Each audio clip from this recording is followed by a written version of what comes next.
Hey, what is up guys? It's David here from Phone Buff, and in this video, we're going to be taking a look at the evolution of Google's flagship smartphones, otherwise known as their Nexus devices.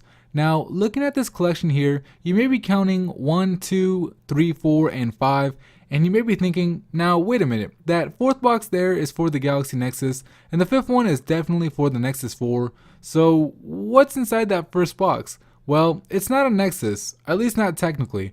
These four here are your actual Nexus devices, or should I say Nexi. So again, what's inside of this box? Well, like we do on the channel every now and then, let's do an unboxing and find out. And the mysterious device inside of the mysterious HTC branded box is none other than the HTC Dream, or more commonly known as the G1.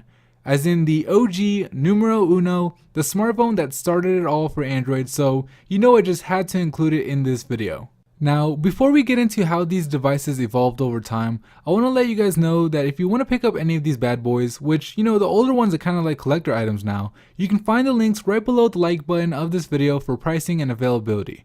So, in the beginning there was, like I said, the G1, which launched with Android 1.0. When you look at the phone, it isn't something that's necessarily nice to look at by today's standards, and to be honest, it wasn't nice to look at back in late 2008 either. I remember when I was rocking the G1, showing off all the cool things you could do to my iPhone buddies, and they just look at the phone and say, your phone's a brick and it has an ugly chin. And you know what? It was true. I tried to sell them on the idea that the chin was designed to align with your face and that it also protected the screen from scratches when you would lay it flat on the counter, but they didn't really buy into it and just kind of went off with their MMS-less, video capture-less iPhones. While the G1 definitely didn't win any style awards, it did bring with it some features that were much appreciated. It had a physical slide-out keyboard that had a unique hinge that actually held up pretty nicely. The keyboard itself was pretty good, and even had a dedicated row for numbers. The G1 had buttons for both making and ending calls, as well as a menu, home, and back button, which we still see on some Android devices today. Right in between those buttons was a clickable trackball, which meant you were pretty much able to navigate throughout the entire OS without ever having to touch the screen. The TFT touchscreen on the G1 was 3.2 inches diagonally, and it had a resolution of 320 by 480. On the back, there was a 3.2 megapixel camera, a speaker right next to where an LED flash would normally be, and a with Google logo in the center. On the right side of the phone, you had a dedicated camera button. On the left, there was a volume rocker and micro SD card slot. There was nothing up top, and at the bottom you had what was standard back then in a mini USB charging port, which also doubled as the headphone jack so long as you had an adapter. Yeah, not having a built-in headphone jack sucked pretty bad.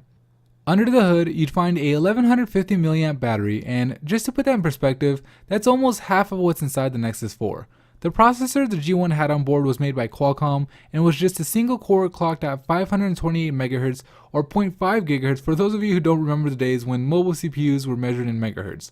The G1 had only 192 megabytes of RAM and had just 256 megabytes of internal memory, which meant you'd run out of space after installing just a couple of apps.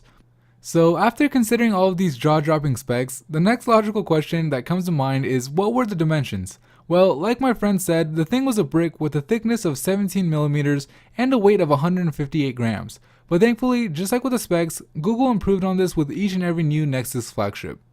Which brings us to the Nexus 1, or the first real Nexus smartphone that launched with Android 2.0 Eclair.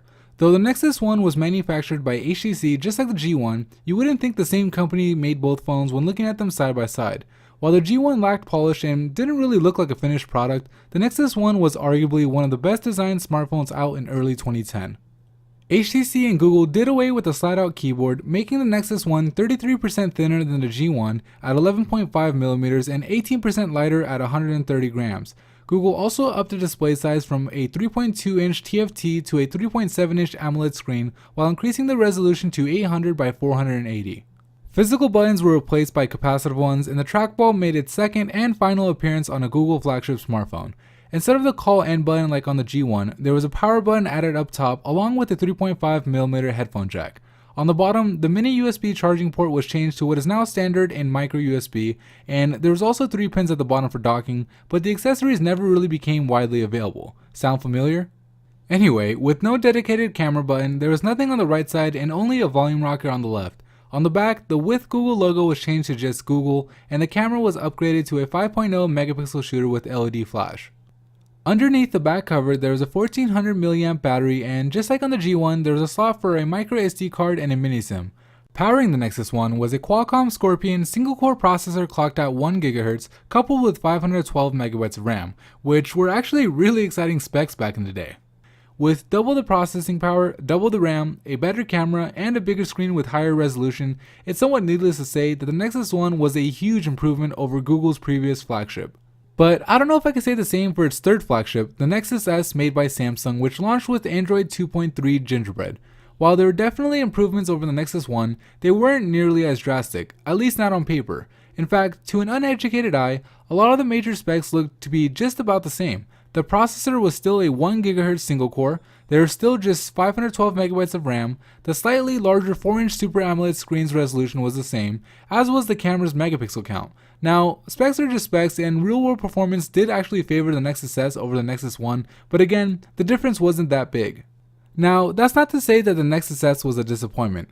While it didn't improve leaps and bounds over the Nexus 1 in some departments, it did bring with it some things that the G1 and the Nexus 1 didn't even have on its spec sheet. Like what? Well, for one, it had a VGA front-facing camera, which as hard as it is to believe was something new to Android. And maybe even more exciting was the fact that it had NFC capabilities, which automatically made other phones without NFC feel outdated. There were officially no more physical buttons or trackballs on the front, with just 4 capacitive buttons for back, menu, search, and home. Unlike the HTC One though, these buttons were nearly invisible when they weren't illuminated, which really gave the Nexus S that sleek black look that we've now come to associate with Nexus devices. Like the G1, Google decided to make the Nexus S curved to feel more natural when holding it against your face, except this time they got it right and made it look way sexier with the curved glass. No more chin. Well, at least not on the front. At the bottom of the Nexus S, you had your micro USB charging port and 3.5mm headphone jack. On the left, there was a volume rocker, and on the right, you'd find the power button, both of which have remained in the same spots in later generation Nexus smartphones. Underneath the hood was a 1500 mAh battery, a 100 mAh improvement over the Nexus 1, and as you can see, there was no micro SD card slot, which started here with the Nexus S and unfortunately has continued on with later generations. But the good news was that the Nexus S had 16GB of USB storage and 10 times the internal storage, which meant you could pretty much install as many apps as you'd like, something you couldn't really do with the first two Google flagships. Overall, the Nexus S was really a mixed bag. It brought with it many improvements along with a few disappointments, but thankfully, Google and Samsung's next attempt was, at least in my opinion, much better. The Galaxy Nexus was a game changer for Android, launching with the totally redesigned Android 4.0 ice cream sandwich. But the OS wasn't the only thing that was redesigned. The phone itself looked very different from what we were used to seeing with Android phones, at least up until that point.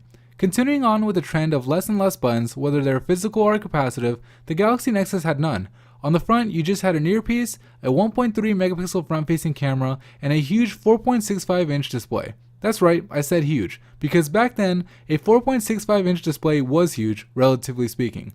Google and Samsung stuck with a curved display which had, for the first time on a Nexus, an HD resolution of 1280 by 720, giving you super sharp quality that none of Google's previous flagships could rival. Powering all those pixels was a 1750 mAh battery, a 250 mAh improvement over the Nexus S. Under the hood was a dual-core Texas Instruments OMAP processor clocked at 1.2 GHz, and as if doubling the cores and increasing the clock speed wasn't enough, they doubled the RAM as well, up to 1 GB for improved multitasking. On the right side of the phone, you had your power button and 3 pins for docking, which just like with the Nexus 1, accessories never became widely available for. On the left, there was a volume rocker, and up top, there was nothing, but it's worth mentioning that the phone had a tapered design where the top end was much thinner than the bottom, measuring in at 8.9mm. Speaking of the bottom, it had a 3.5mm headphone jack and a micro USB charging port. On the back was, for the third time, a 5 megapixel camera with LED flash. Of course, just like the Nexus S's 5 megapixel shooter improved over the Nexus 1's, the Galaxy Nexus's camera was the best of the 5 megapixel bunch, delivering better photo quality and 1080p video capture. Out of all the Nexus devices, I think I'd have to say that the Galaxy Nexus was my favorite, mainly because it helped take Android to a whole nother level. What's your favorite Nexus? Let us know down in the comments below. But maybe before you do that, let's take a look at Google's latest flagship smartphone, and the last one we'll be covering in this video, the Nexus 4. The Nexus 4 was manufactured by LG and launched with Android Jelly Bean 4.2. When the Nexus 4 debuted, it was undeniably the best smartphone in the world, at least dollar for dollar.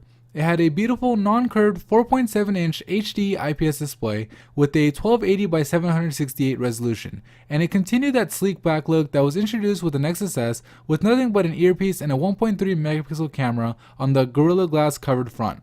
On the back, for the first time on a Nexus smartphone, there was no removable back cover. Instead, you were met with a Gorilla Glass dotted glitter pattern that's only really visible when holding the phone at an angle in the light.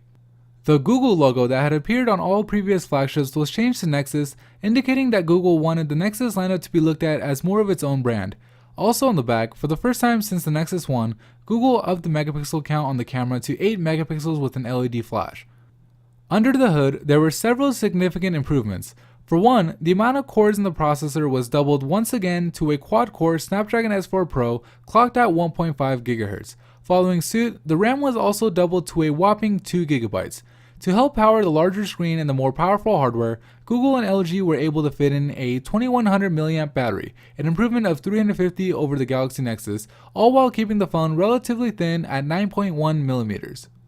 The power button and volume rocker appeared in the same spots as it did on the Galaxy Nexus, but this time on the left side, due to not having a removable back cover, there was also a slot for a micro SIM card, meaning that if you were coming from the Galaxy Nexus, you'd need to change your mini SIM as the card would no longer fit. For the first time since the Nexus 1, the 3.5mm headphone jack was moved back up top, and like all the flagship Google smartphones before it, the charging port could be found at the bottom of the Nexus 4. With everything I just mentioned about the Nexus 4, it was already a big step up from the Galaxy Nexus, but Google and LG had one final trick up their sleeves with the introduction of Qi wireless charging. Sure, the compatible accessory took over 4 months to come to market, but having the ability to charge your smartphone without having to plug it in every time you wanted to do it just may have been worth the wait. Okay, so while the Nexus 4 was definitely a big step up from the Galaxy Nexus, it was an incredibly, amazingly, huge, ginormous step up from where Google started just a few short years ago with the G1. With 1.5 times the screen size, 6 times the resolution, 4 times the cores, 3 times the clock speed, 10 times the RAM, double the battery, and 2.5 times the camera, with the addition of NFC, Qi wireless charging, a front-facing camera, and a whole bunch of other things that I probably forgot to mention, it's crazy to think how much these phones have evolved over time. And it only makes you wonder what Google and its partners have in store for the next Nexus smartphones. Alright guys, that is pretty much it for me in this video. If you liked it, please give it a thumbs up, share it with your friends, and follow us on Facebook, Twitter, and Google Plus for more great mobile technology content just like this. Thank you for watching.